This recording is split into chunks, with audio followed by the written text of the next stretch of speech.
यजुर्वेद के द्वितीय अध्याय का दूसरे अध्याय का तीसरा मंत्र है। और आज का जो विषय है वो है कि वेदवाणी का धारक प्रभु है और वो सबको निवास देने वाला है और वो सबका धारण करने वाला है, यानी अपने अंदर वो सबको समेटे हुए है। ये इस मंत्र में कहा गया है। मंत्र ये है: ओम गंधर्वस्त्वा विश्वावसुः परिदधातु विश्वस्यारिष्ट्यै यजमानस्य परिधिरस्यग्निरिड ईडितः इंद्रस्य बाहुरसि दक्षिणो विश्वस्यारिष्टये यजमानस्य परिधिरस्याग्निरिड ईडितः मित्रावरुणौ त्वोत्तरताः परिधत्तां ध्रुवेण धर्मणा विश्वस्यारिष्ट्यै यजमानस्य परिधिरस्यग्निरिड ईडितः। बड़ा मंत्र है, ये थोड़ा बड़ा हो गया है। तो इसमें जो कहा है कि जो वेदवाणी को धारण करता है वही हम सबको धारण कर सकता है। तो वेदवाणी जो है वो ज्ञान है। तो ज्ञानी जो पुरुष होगा, ज्ञानी व्यक्ति ही धारण कर सकता है सबको। जो ईश्वर का भक्त होगा या उसकी आज्ञा का पालन करता होगा या उसके जैसे स्वभाव का होगा, वही धारण कर सकता है। तो परमात्मा धारण इसलिए कर लेता है क्योंकि परमात्मा हम सबका पिता है।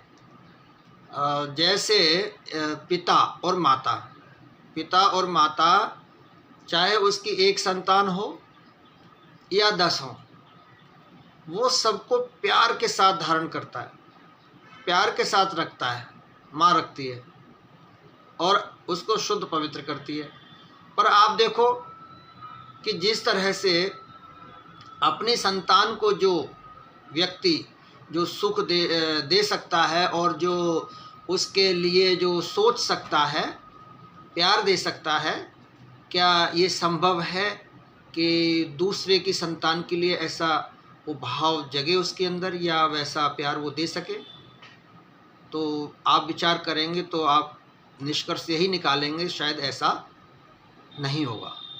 क्योंकि अपनी संतान को जो आप प्यार दे सकते हैं, स्वतः ही वो अंदर से आता है, वो शायद दूसरे की संतान को नहीं दे सकते।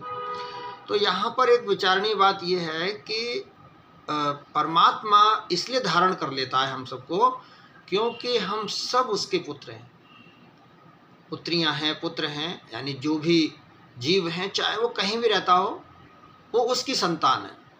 तो पिता होने के नाते और प्रभु माता होने के नाते वो हमें स्वीकार कर लेता है, वो धारण कर लेता है।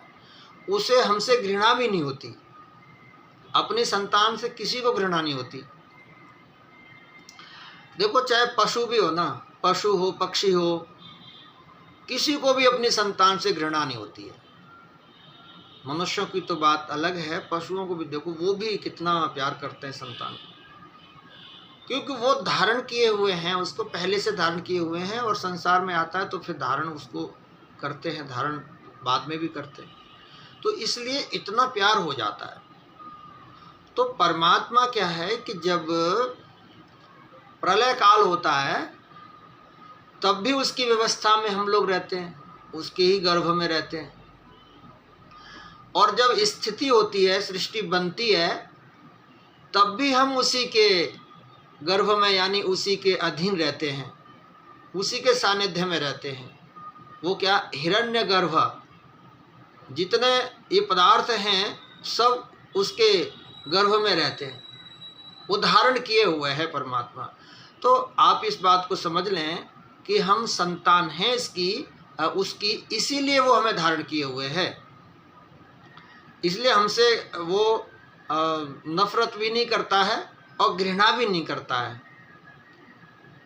तो वो एक संदेश है हमारे लिए कि परमात्मा से बढ़ कर के इस जगत में कोई है ही नहीं, और उसके तुल्य भी कोई नहीं है। मैं आपको बता दूं, जो वेद मंत्र कहते हैं हमारे, कोई तुल्य नहीं है। हम जिनकी पूजा करते हैं वो भी उनकी पूजा करते हैं, जिनकी हम लोग पूजा करते हैं आजकल जो हम देख रहे हैं, वो भी उसी ओम की ईश्वर की पूजा करते हैं जिसने उनको धारण किया है, सबको धारण किया है, किसी से कोई घृणा नहीं है। तो ऐसा परमात्मा है जो सबको धारण किए हुए है। ये बात एक इस मंत्र में प्रारंभ में कही है। आगे कहा कि विश्वस्य अरिष्टयी, इसका अर्थ है कि सबकी अहिंसा के लिए यह प्रवृत्त हुआ है। परमात्मा किसी को दुख नहीं देना चाहता, वो देता भी नहीं है। वो जानते हैं क्यों? क्योंकि उसके पास दुख है ही नहीं। वो सुख स्वरूप है, उसका जो अपना स्वरूप है वो सुख वाला है। इसीलिए आप और हम सबको चाहिए कि उसी की उपासना करें जिसके पास सुख है। देखो, अगर उसकी उपासना करेंगे तो उससे वही चीज़ मिलेगी जो उसके पास होगी।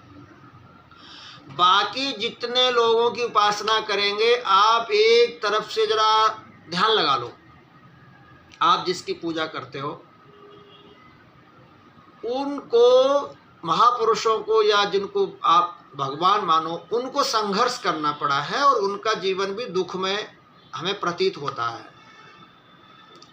वो अलग बात है कि आपका चिंतन उनके प्रति क्या है, मगर व्यवहारिक तौर पे आप देखोगे तो सबका जीवन जो है वो कष्टमय हुआ है, कष्ट हुआ है उनको, क्योंकि उनके समतुल्य और भी हुए हैं, कोई छोटा, कोई बड़ा, कोई कैसे, तो इसलिए उनके जीवन में दुख हुआ है।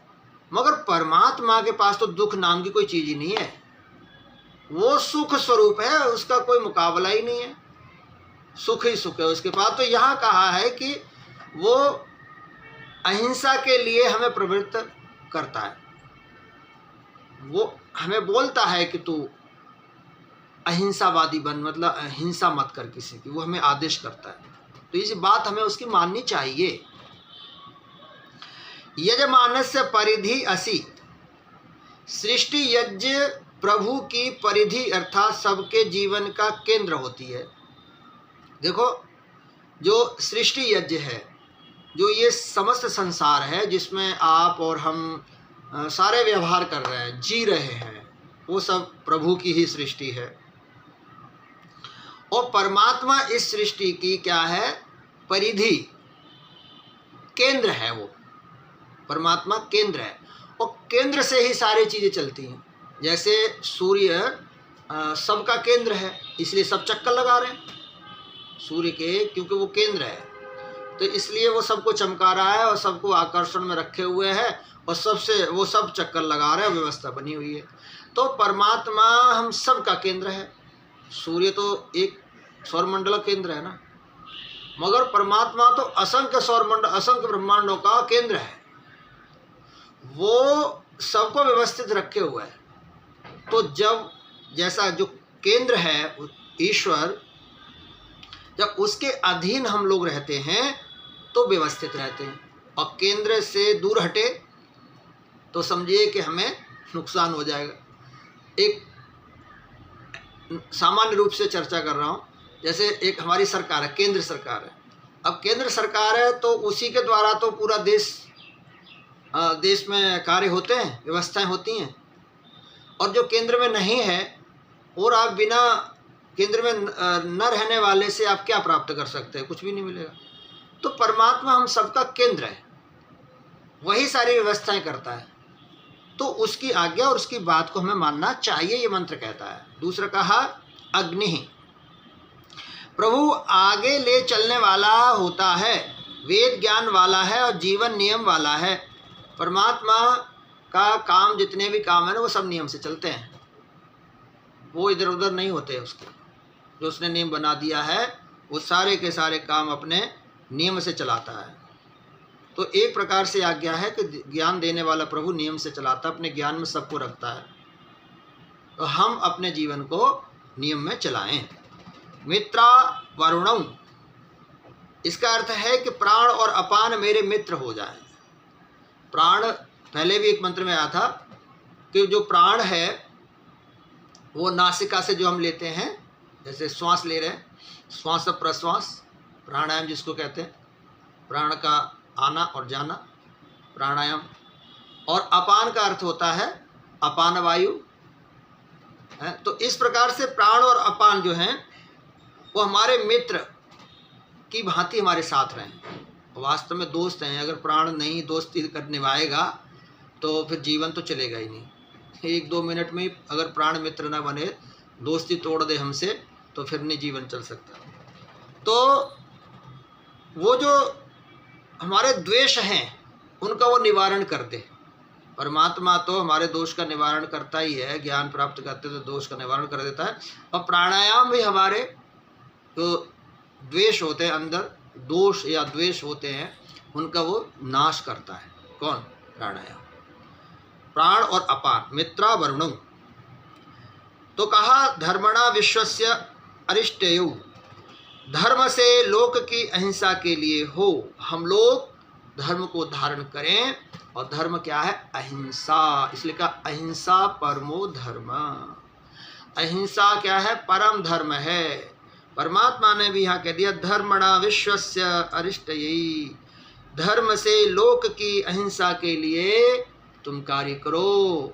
यानी धर्म के साथ आप खड़े रहो लोक कल्याण के लिए, और कभी हिंसा मत करो, और अपने प्राण अपान को शुद्ध पवित्र रखते हुए आगे बढ़ो। तो इस प्रकार से इस वेद मंत्र की जो व्याख्या है वो हम सब के लिए बहुत उपयोगी है।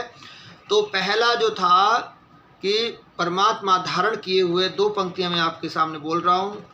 है जिसने सारे विश्व को धारण किया हुआ, वो है हर एक वस्तु के अंदर रमा हुआ। मिलता नहीं है इसलिए अज्ञानियों को वो, अज्ञान का है बुद्धि पर पर्दा पड़ा हुआ। है जिसने सारे विश्व को धारण किया हुआ, वो है हर एक वस्तु के अंदर रमा हुआ। तो इस वेद मंत्र की ये व्याख्या है कि परमात्मा हम सबको धारण कर रहा है, और हम भी प्रयास करें कि अच्छाइयों को और आवश्यकता वालों को धारण करने की सामर्थ्य हो तो धारण करें। धन्यवाद।